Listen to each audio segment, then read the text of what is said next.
What's up guys? Welcome back to my channel. So pag-uusapan natin ang mga balita sa boxing matapos manalo ni Naoya Inoue kay Marlon Tapales via knockout sa round 10. At naging undisputed siya sa dalawang dibisyon. Pahayag ni Inoue sa post-fight interview na target niya si Luis Nery para sa kanyang next fight. Mandatory si Luis Nery sa WBC ni Naoya Inoue. So sa buwan ng May sa susunod na taon, ang posibleng pagbabalik ni Inoue sa ring.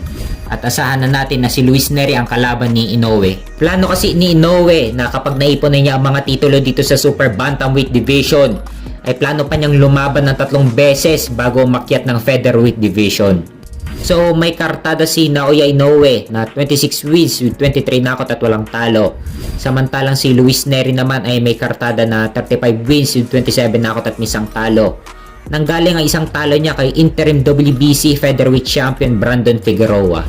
So asahan natin na lalabas na Yamado dito si Naoya Inoue. Pero magbibigay pa rin ng mahirap na laban si Luis Nery kay Naoya Inoue.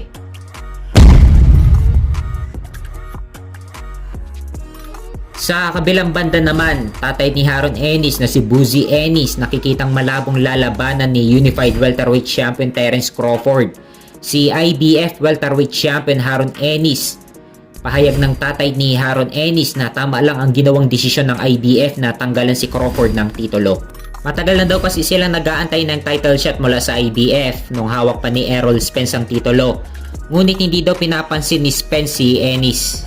Kaya ngayon daw deserve na mapunta kay Ennis ang titulo. Pahayag pa ni Buzzy Ennis na alam daw ni Crawford na may kalalagyan siya kay Haron Ennis. Lalo na't may edad 36 na si Crawford.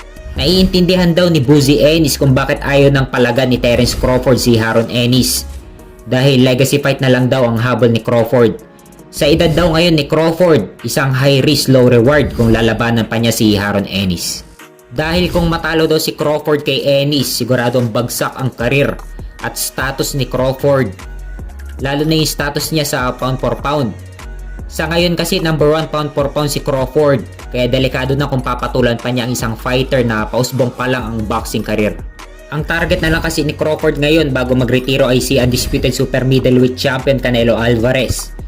2 division pa ang kailangan lagpasan ni Crawford para maabot ang division ni Canelo, from 147 pounds to 168 pounds.